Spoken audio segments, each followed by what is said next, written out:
নমস্কার, আমি শান্তনু পাত্র। আপনারা এখন দেখছেন অ্যাম্বিশন স্টাডি। আমাদের আজকের আলোচনা বিষয়বস্তু আমরা এখানে আরেকবার পাঠ পরিকল্পনা নিয়ে আলোচনা করব। আমরা বিষয় নিয়েছি সঙ্গীতের থেকে। এই ফরম্যাটটা কিন্তু সম্পূর্ণ আলাদা হবে, আগের ফরম্যাটের সাথে কোনো মিল নেই। আর এর সাথে এই যে উপএককগুলো আপনারা দেখতে পাচ্ছেন, তানপুরা, তবলা, বায়া, সেতার, সুর, বাহার, এসরাজ, সরোদ, এই সব পাঠ পরিকল্পনাগুলো নিয়েই আমরা আলোচনা করব। কিন্তু এই ফরম্যাটটা আপনাকে দেখতে হবে, অর্থাৎ যে জায়গাগুলো একই মনে হবে সেই জায়গাগুলো কিন্তু আমরা স্কিপ করব। আর অরিজিনাল যে আমাদের পাঠ পরিকল্পনা সেটা নিয়ে আমরা আপনাদের সাথে আলোচনা করব। তাহলে প্রত্যেকটা পাঠ পরিকল্পনা কিন্তু আপনাকে দেখতে হবে জানার জন্য। এটা আমাদের কি মডেল আমরা ফলো করেছি, আমরা এটা আইকন মডেল ফলো করে জিনিসটাকে করেছি। লেফট সাইডে আমরা লিখব বিদ্যালয়ের নাম, শ্রেণী, শিক্ষিকা বা শিক্ষকের নাম, তারিখ, সময়কাল, এগুলো লিখব। আর রাইট সাইডে আমরা লিখেছি বিষয়, আমরা সঙ্গীত লিখেছি। পাঠ একক আমরা লিখেছি বাদ্যযন্ত্র পরিচয়। উপ একক এখানে ক, খ, গ, ঘ, ম এবং চ এতগুলো উপ একক আছে, কিন্তু আজকের পাঠ আমরা নিয়েছি খ থেকে তবলা, বায়া। কাম্য আচরণগত শিখন সামর্থ্য কী হবে? স্মরণমূলক আমরা প্রথমে লিখব। কয়ের দাগে হচ্ছে শিক্ষার্থীরা তবলা যন্ত্রটি সম্বন্ধে স্পষ্ট জ্ঞান বিবৃতি করতে পারবে, ব্র্যাকেটে আমরা লিখব ধারণাগত। ক্ষয়ে আমরা লিখব তবলা যন্ত্রটি কোন শ্রেণীর বাদ্যযন্ত্র তা শিক্ষার্থীরা স্মরণ করতে পারবে, এটা হচ্ছে তথ্যগত। গয়ের দাগে আমরা লিখব চাটি, গাব, পুরি এইগুলি শিক্ষার্থীরা চিহ্নিত করতে পারবে, এটাও হয়ে যাবে তথ্যগত। এরপর বোধমূলক অর্থাৎ আন্ডারস্ট্যান্ডিং দুটো পয়েন্ট আছে আমাদের। কয়ে হচ্ছে শিক্ষার্থীদের তবলার অঙ্গগুলি বিশদে বর্ণনা দিতে পারবে, এটা ধারণাগত। ক্ষয়ে হচ্ছে তবলা ও বায়ার গঠনগত বৈষম্য শিক্ষার্থীরা প্রদর্শন করতে পারবে, এটা হচ্ছে তথ্যগত। প্রয়োগমূলক অর্থাৎ অ্যাপ্লাইংয়ের মধ্যেও দুটো অপশন আমরা রেখেছি পয়েন্ট। শিক্ষার্থীরা গানের সঙ্গে তবলা বাদ্যযন্ত্রটির বাজন শৈলী ব্যবহার প্রয়োগ করতে পারবে, এটা হচ্ছে অধিজ্ঞান। ক্ষয়ের দাগে হচ্ছে শিক্ষার্থীদের অন্য যে কোনো যন্ত্রের সহিত তবলা যন্ত্রটি বাজানোর উপযোগী করে তুলতে পারবে, এটা অধিজ্ঞান। বিশ্লেষণমূলক বা অ্যানালাইসিং কী হবে? কয়ে হচ্ছে তবলা বাদ্যযন্ত্রটিকে অনুবন্ধ শ্রেণীর বাদ্যযন্ত্র কেন অন্তর্ভুক্ত করা হয়েছে তা শিক্ষার্থীরা জানে, এটা হচ্ছে তথ্যগত। সঙ্গীত পরিবেশনার পূর্বে শিক্ষার্থীরা তবলার সুর সঠিক রয়েছে কিনা তা পরখ করে নিতে পারবে, এটা হচ্ছে ধারণাগত। এরপর আমরা মূল্যায়নমূলক ইভালুয়েটিংগত আমাদের পয়েন্ট কী আছে দেখুন। কয়ের দাগে হচ্ছে তবলায় কোন কোন তাল বাজানো হচ্ছে শিক্ষার্থীরা তা শনাক্ত করতে পারবে, এটা হচ্ছে বোধ সংক্রান্তমূলক জ্ঞান। আর ক্ষয় হচ্ছে সঙ্গীত বা নৃত্যের ক্ষেত্রে তবলার ব্যবহার গুরুত্ব শিক্ষার্থীরা বিশ্লেষণ করতে পারবে, এটা হচ্ছে অধিজ্ঞান। সৃজনমূলক অর্থাৎ ক্রিয়েটিং। কয়ের দাগে হচ্ছে শিক্ষার্থীরা গীতি আলেখ্য সৃষ্টি করে তবলা যন্ত্রটি বাজিয়ে মঞ্চস্থে উপস্থাপন করতে পারবে, এটা হচ্ছে অধিজ্ঞান। আর ক্ষয়ের দাগে হচ্ছে তবলায় ব্যবহৃত বিভিন্ন তালের মাত্রা, ছন্দবাদন পদ্ধতি শিক্ষার্থীরা গণনা করতে পারবে। এরপর পূর্বার্জিত জ্ঞান কী কী আছে? পূর্বার্জিত জ্ঞান হচ্ছে শিক্ষার্থীরা বিভিন্ন বাদ্যযন্ত্র সম্পর্কে জানে, বাদ্যযন্ত্রকে কোন কোন শ্রেণীতে ভাগ করা হয়েছে শিক্ষার্থীরা ধারণা রয়েছে। আর তারপরের পয়েন্ট হচ্ছে তানপুরা, হারমোনিয়াম সহযোগী শিক্ষার্থীরা গান গাইতে সক্ষম। তারপরের পয়েন্ট হচ্ছে শিক্ষার্থীরা লয় সম্পর্কে অবগত। বিষয়বস্তু সংক্ষিপ্ত সার, এটা পুরোটা আমি পড়বো না, আপনাদের জাস্ট দেখেই দিচ্ছি। এটা ভারতীয় সঙ্গীতে বাদ্যযন্ত্রটিকে 4টি শ্রেণীতে ভাগ করা হয়েছে, তথা তৎ, অবনদ্ধ, ঘন, সুচির। তার জাতীয় বাদ্যযন্ত্রটিকে তৎ বাদ্যযন্ত্র বলে, যেগুলোতে তার আছে, যেমন তানপুরের সেতার, গিটার, বেহালা ইত্যাদি। আর চর্মাচ্ছাদিত বাদ্যযন্ত্র হলো অবনদ্ধ বা আনদ্ধ শ্রেণীর, যেমন তবলা, মৃদঙ্গ, পাখোয়াজ ইত্যাদি। ধাতু নির্মিত বাদ্যযন্ত্রগুলি হলো ঘন শ্রেণীর পাখোয়াজ, যেমন করতাল ইত্যাদি। এইভাবে আমরা বিষয়বস্তুটাকে এগিয়ে নিয়ে যাব। আমরা এখানে আরেকটা পয়েন্ট আপনাদের বলবো, যেটা হচ্ছে অবনদ্ধ বাদ্যের মধ্যে জনপ্রিয় তাল বাদ্যযন্ত্র হচ্ছে তবলা। তবলার উৎপত্তি সম্বন্ধে নানা মতবাদ থাকলেও মোটামুটিভাবে ত্রয়োদশ শতাব্দীতে আমির খসরুর মৃদঙ্গকে দুটি ভাগে ভাগ করে তবলা সৃষ্টি করেছেন বলে মনে করা হয়। কণ্ঠযন্ত্র ও নৃত্যসঙ্গীত তবলা ছাড়া প্রায় অচল। তবলাকে দুভাগে ভাগ করা হয়। ডান হাতে ফেটি বাজানো হয় তাকে দাহিনা বা তবলা, এবং বাম হাতে যেটি বাজানো হয় তাকে বায়া বা ডুগি বলে। তবলা ও বায়া বাজানো হয়, তবলা ও বায়া বিভিন্ন অঙ্গে বিভক্ত, এবং তাদের মধ্যে নির্দিষ্ট নাম ও বিবরণ রয়েছে। ঠিক আছে। তবলার সুর মেলাতে হলে উপযুক্ত সুর জ্ঞান থাকা দরকার। তবলা সাধারণত রাগের বৈশিষ্ট্য অনুসারে মধ্য সপ্তকের মধ্যম বা পঞ্চমে মেলানো হয়। বর্তমানে তবলা বাদকগণ তবলাকে আরক্ত শ্রুতিমধুর সৌন্দর্যখণ্ডিত ও জনপ্রিয় করার জন্য তার সপ্তকের স্বরদের সাথে মিলিয়ে থাকেন। তবলা ও বাঁশির সুর মেলানোর জন্য নির্দিষ্ট কিছু পন্থা অবলম্বন করা হয়। তবলার বিভিন্ন সঙ্গীতে ব্যবহার সম্পর্কেও ধারণা দেওয়া হলো। এরপরে আমরা মেইন জায়গায় প্রবেশ করছি। শিক্ষণ কৌশলটা কেমন থাকছে? প্রক্রিয়া, শিক্ষকের বা শিক্ষিকার ভূমিকা, কাম্য আচরণগত সামর্থ্যের ক্রমপর্যায়। প্রথমে আমরা লিখছি পর্যবেক্ষণ বা নিরীক্ষণ। এই পর্যায়ে শিক্ষিকা মহাশয়া পূর্বের অভিজ্ঞতা থেকে প্রায় মূলত জানা বিষয়গুলির কিছু চিত্র, চার্ট বা কৃষ্ণফলকের ব্যবহারের মাধ্যমে শিক্ষার্থীদের বিষয়ের প্রতি আকর্ষিত করার চেষ্টা করবেন। সঙ্গীতে ব্যবহৃত কয়েকটি বিশেষ উল্লেখযোগ্য বাদ্যযন্ত্রের চিত্র এখানে দেওয়া থাকবে। এখানে কিন্তু যেটা কাটাকাটি আছে এই জায়গায় আপনারা দেবেন।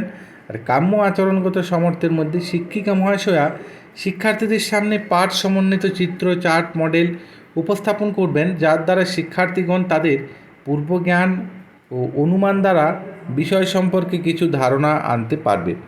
এরপর হচ্ছে পূর্বসূত্র থেকে প্রাসঙ্গিকতা। শিক্ষিকা মহাশয়া এই পর্যায়ে বিভিন্ন প্রকার প্রশ্ন করবেন, যার মধ্য দিয়ে ধীরে ধীরে মূল বিষয়ের মধ্যে প্রবেশ করা যায়। যেমন সঙ্গীত বা তালের ক্ষেত্রে নির্দিষ্ট গতিকে কী বলা হয়? গতির বিভিন্নতা অনুযায়ী লয়কে কয় ভাগে ভাগ করে যায়? লয় তারতম্য বিভিন্ন গানের ক্ষেত্রে ভিন্ন ভিন্নভাবে উপস্থাপনে ব্যবহারকারী তাল বাদ্যযন্ত্রগুলি কী কী? আর কাম্য আচরণগত সামর্থ্যের মধ্যে থাকছে শিক্ষার্থীরা পূর্বজ্ঞান থেকে প্রাপ্ত অভিজ্ঞতা ও উপাদানগুলি ব্যাখ্যা বা বিশ্লেষণের সাথে আজকের আলোচ্য পাঠের বিষয়বস্তু সাযুজ্যকরণ ঘটাতে পারবে। এরপর হচ্ছে প্রক্রিয়া, শিক্ষিকার ভূমিকা, কাম্য আচরণগত শিখন সামর্থ্যের ক্রমপর্যায়। প্রত্যক্ষ জ্ঞান গঠনের প্রয়াস, আমরা ব্যাকেটে লিখছি গল্প বলা পদ্ধতি। এখানে শিক্ষিকার ভূমিকা এবং কাম্য আচরণগত শিখন সামর্থ্যের ক্রমপর্যায় আছে। শিক্ষিকার ভূমিকায় আপনারা পজ করবেন এবং এটা লিখবেন যেমন লেখা আছে। এই পর্যায়ে শিক্ষিকা মহাশয়া প্রত্যক্ষ সহায়তায় এবং নির্দেশনায় চিত্র, চার্টগুলিকে বিবরণের মাধ্যমে আজকের পাঠের বিষয়বস্তু ঘোষণা করবেন। সেই সঙ্গে পাঠটিকে উপস্থাপন করার জন্য বিভিন্ন ধরনের শিক্ষণ পদ্ধতি অবলম্বন করবেন এবং চার্ট ও কৃষ্ণফলকের ব্যবহার করবেন। তবলার উৎপত্তি নিয়ে নানা মতভেদ রয়েছে। পশ্চিমী এশিয়াকে এর উৎপত্তি স্থল বলে অনেকে মনে করেন।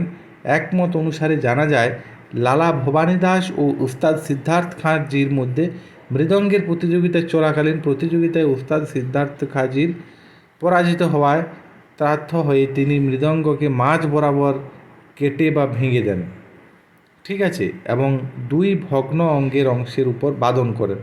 দরবারে উপস্থিত সবাই স্তম্ভিত হয়ে পড়েন। তখন তিনি বলেন তাব্ভি বোলা, অর্থাৎ তখনও বলল। এই তাব্ভি বোলাই কালক্রমে তাব বোলা শেষে তবলা নামে পরিচিত হয়। এইভাবে আপনারা পজ করবেন এবং এটা আস্তে আস্তে লিখে যাবেন। আমরা পুরোটা বলছি না, তাহলে অনেক বড় হয়ে যাবে। আপনারা এটাকে শর্ট করে নিতে পারেন। অ্যাকচুয়ালি এটা অনেক বড় আছে, আপনারা আপনাদের প্রয়োজন মতো শর্ট যদি মনে করেন করতে পারেন। ব্যাখ্যাকরণ বক্তৃতা পদ্ধতি, এই পদ্ধতি দ্বারা শিক্ষিকা মহাশয় আলোচ্য বিষয় অর্থাৎ তবলার সৃষ্টি, বিভিন্ন অঙ্গ বিবরণ, তবলার আবিষ্কারের জন্ম, বংশ, পরিচয় এবং তার বিভিন্ন সম্পর্কে শিক্ষার্থীদের ধারণা দেবেন। তবলার বিভিন্ন অঙ্গের নাম নিচে দেখিয়ে এবং নিখুঁতভাবে কৃষ্ণফলকে এঁকে চিহ্নিত করবেন। এইভাবে দেখুন ডান পাশে আমরা দুটো পয়েন্ট আবার লিখে রেখেছি। আমরা পরবর্তী প্রক্রিয়ায় চলে যাচ্ছি। প্রক্রিয়া, শিক্ষিকার ভূমিকা, কাম্য আচরণগত সামর্থ্য, আরোহী পদ্ধতি। আরোহী পদ্ধতি হচ্ছে এই পদ্ধতি অবলম্বন করে শিক্ষিকা মহাশয়া তবলার অঙ্গগুলি বিশদে বর্ণনা দেবেন। চাটির অপর নাম কি, কানি বা কিনারা, বাদ্যযন্ত্রের শ্রেণীবিন্যাসগুলি আলোচনা করবেন। গাব আর কী কী নামে পরিচিত বলবেন। তবলার আনুষঙ্গিকের জিজ্ঞাসাগুলি কী কী করবেন, বিড়ে, হাতুড়ি, পাউডার, তবলার টিকা, এইসব। প্রশ্নোত্তর পদ্ধতি, বিষয়টি আলোচনা, ব্যাখ্যা আরোহী পদ্ধতিতে বোঝানোর পর শিক্ষিকা মহাশয়া শিক্ষার্থীদের সামনে কিছু প্রশ্ন কৃষ্ণফলকে লিখবেন বা জিজ্ঞেস করবেন।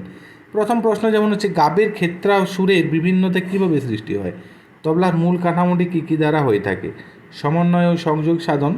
এই পর্যায়ে শিক্ষিকা মহাশয় শিক্ষার্থীদের ছোট ছোট দুটি দলে ভাগ করে এক এক অংশকে দায়িত্ব দেবেন, যাতে শিক্ষার্থীরা সাধারণ চিন্তা শক্তির বিকাশের সাথে সাথে সার্বিক বিকাশে সচেষ্ট হবে। গ্রুপ এ কে কী দায়িত্ব দেওয়া হবে, তবলার বায়া পূর্বে মাটির নির্মিত প্রায়শই দেখা যায়। এখন অনেক ক্ষেত্রে স্টিলের দেখা যায়, কিন্তু কেন? গ্রুপ বিকে বলবো আমরা, তবলায় গুলির বা গাট্টাগুলির ব্যবহার বর্ণনা করো। এরপর কাম্য আচরণগত সামর্থ্য পাশে লেখা আছে, এটা আপনারা লিখবেন পজ করে। শিক্ষার্থীদের দলে ভাগ করে দেওয়ার কারণে যেমন আছে এটা আপনারা লিখুন। বিশ্লেষণ ও ব্যাখ্যা নির্মাণ, এই পর্যায়ে শ্রেণীকক্ষে আলোচ্য বিষয়বস্তু সম্পর্কে শিক্ষার্থীরা যে সকল অভিজ্ঞতা অর্জন করেছে তা তারা প্রয়োগ করতে পারছে কি না শিক্ষিকা মহাশয় যাচাই করবেন। প্রথমেই এটা কি পয়েন্ট আছে, তবলার গঠন ও আকৃতিগত বৈশিষ্ট্যগুলি কী কী। দ্বিতীয় পয়েন্ট আছে, তবলার সুর মেলানোর নিয়মটি কতটা বোধগম্য তোমার জন্য। আচরণগত সামর্থ্যের মধ্যে হচ্ছে শিক্ষার্থীদের বাস্তব চিন্তা ভাবনা করার ক্ষমতা, বিশ্লেষণ ক্ষমতা ও আলোচ্য বিষয়গুলি বাস্তবে প্রয়োগ করার ক্ষমতা বৃদ্ধি পাবে। এরপর হচ্ছে প্রক্রিয়ায় শিক্ষিকার ভূমিকা, কাম্য আচরণগত সামর্থ্য। আরেকটা পয়েন্টের মধ্যে আমরা যাব, বহুমাত্রিক বিশ্লেষণ ব্যাখ্যা। এখানে শিক্ষিকার ভূমিকা সুন্দরভাবে লেখা আছে, আপনারা পজ করুন এবং লিখুন। এটা পয়েন্টটা আমি একটু স্পিডে পড়ে নিচ্ছি। এই পর্যায়ে শিক্ষিকা মহাশয় আলোচ্য বিষয়বস্তু সম্পর্কে শিক্ষার্থীদের অর্জিত উদ্ভাবনী চিন্তা, কল্পনা শক্তি, যৌক্তিক মতামত, সর্বোপরি তাদের নিজস্ব যুক্তি সৃজন, যুক্তি যাচাইয়ের জন্য কিছু প্রশ্ন করবেন। প্রথম প্রশ্ন হচ্ছে, সাম্প্রতিককালে ক্লাসিক্যাল ও সেমি ক্লাসিক্যাল সঙ্গীতের ক্ষেত্রে তবলার ব্যবহার প্রচলন থাকলেও আধুনিক গানে অন্যান্য বহু তাল বাদ্যের ব্যবহার লক্ষণীয়। তবলার ব্যবহার অনেকাংশে নিম্নমুখী। এমন কোনো কিছু গানের উদাহরণ দিতে পারবে যেখানে তবলার ব্যবহার প্রয়োগ অনেকাংশে বহুল লক্ষণীয়? গাব কী দ্বারা নির্মিত হয়ে থাকে? বহুমাত্রিক অভিজ্ঞতার উপস্থাপনের এই পয়েন্টে আমরা বলবো, এই পর্যায়ে শিক্ষক বা শিক্ষিকা মহাশয়ের কাজ হলো পূর্ব জ্ঞানের সাথে লব্ধ জ্ঞানের সংযোগ সাধন করা, ছাত্রছাত্রীদের সৃজন ক্ষমতা বৃদ্ধি করা ও নতুন নতুন উদাহরণ উপস্থাপনের মাধ্যমে আলোচ্য বিষয় সম্পর্কে শিক্ষার্থীদের অর্জিত জ্ঞান যাচাই করা এবং বহুমুখী উত্তরের ভিত্তিতে প্রশ্ন করবেন। রবীন্দ্রসঙ্গীতে ব্যবহৃত কয়েকটি তালের উদাহরণ দিতে পারবে। রবীন্দ্রসঙ্গীতে ব্যবহৃত তবলা ব্যতীত অন্যান্য বাদ্যযন্ত্রের উদাহরণ দাও।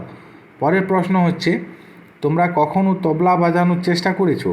তারপরের পয়েন্ট হচ্ছে, বাংলার আধুনিক তবলিয়াদের মধ্যে কয়েকটি বিশিষ্ট ব্যক্তিত্বের নাম বলো। এরপর সংহতিকরণের পয়েন্টে আমরা যাচ্ছি। আজকের পাঠের ভিত্তিতে শিক্ষার্থীদের অর্জিত জ্ঞানগুলি নিম্নরূপ। তবলার সৃষ্টি নিয়ে মতভেদ সম্পর্কে শিক্ষার্থীরা অবগত। তবলার গঠনগত বিশ্লেষণ সম্বন্ধে শিক্ষার্থীদের ধারণা দিতে পারবে। তবলার কোন শ্রেণীর বাদ্যযন্ত্র শিক্ষার্থীরা জানে। তবলায় বিভিন্ন গায়ন শৈলী বর্ণনা করতে পারবে। তবলা ও বাঁয়া কী ধরনের বোল বাজানো হয় শিক্ষার্থীরা তা জানে। তবলায় সুর মেলানোর নিয়মগুলি ছাত্রছাত্রীরা বিশ্লেষণ করতে পারবে। আমরা মূল্যায়ন পয়েন্টে চলে যাচ্ছি। মূল্যায়নের পয়েন্টের প্রথমেই কয়ে হচ্ছে, তবলার সৃষ্টিকর্তার নাম কি, কাকে বলা হয়? এটা স্মরণমূলক প্রশ্ন। তবলা ছাড়া অন্য কোনো অবনদ্ধ শ্রেণীর বাদ্যের উদাহরণ দাও। বোধমূলক, বাঁয়াতে কী ধরনের বোল প্রয়োগ করা হয়? প্রয়োগমূলক, তবলায় বাঁয়ার কয়েকটি গুরুত্বপূর্ণ অঙ্গের বিশ্লেষণ করো। বিশ্লেষণমূলক। উন্ময় হচ্ছে, বাঁয়া ও তবলার গঠনগত তুলনাগুলি আলোচনা করো। মূল্যায়নমূলক। চয় হচ্ছে, ছোটোবেলায় আমরা অনেকের অজান্তেই কিছু ছোট ছোট জিনিস দিয়ে খেলনা বানাতাম, যেগুলির মধ্যে খুব সুন্দর শব্দটি বের হতো। তোমার এই ধরনের কিছু বানিয়েছো কখনো? কি বানিয়েছো? সৃজনমূলক। যে কোনো শ্রেণীর গৃহকাজ দেবো আমরা তাদের। আজকের পাঠ্যে শিক্ষার্থীরা কতখানি সুন্দরভাবে আয়ত্ত করতে পেরেছে তা যাচাই করার জন্য শিক্ষিকা মহাশয়া নিম্নলিখিত কাজগুলি শিক্ষার্থীদের উদ্দেশ্যে গৃহকাজ হিসাবে দেবেন। তবলার অঙ্গ বিবরণ যেগুলো বইয়ে রয়েছে সেগুলো পড়ে আসবে বা মুখস্থ করে আসবে। পরের কাজ হয়তো আমরা দেব যে তবলা ও বাঁয়ার একটি চিত্র অঙ্কন করে তার অঙ্গগুলি চিহ্নিত করো। যে কোনো একটি প্রচলিত তালের ঠেকা লেখো। ধন্যবাদ ভিডিও দেখার জন্য। ভালো লেগে থাকলে লাইক, শেয়ার, কমেন্ট করবেন। নতুন কেউ থেকে থাকলে চ্যানেল সাবস্ক্রাইব করবেন। আমরা আজকে তবলা বাঁয়া নিয়ে আলোচনা করেছি। পরবর্তী সময়ে আমরা বাকিগুলো আলোচনা করব, কিন্তু এই ফরম্যাটটাই আমরা ফলো করব। কিন্তু এখানে আমরা শর্টভাবে জিনিসটাকে বানাবো, অর্থাৎ একই কথা তো বারবার ঘুরে আসবে, সেইগুলো আমরা আর লিখছি না। আপনাদের আমরা এই মিউজিকের বেশ কিছু লেসন প্ল্যান আপনাদের দেওয়ার চেষ্টা করব। ধন্যবাদ।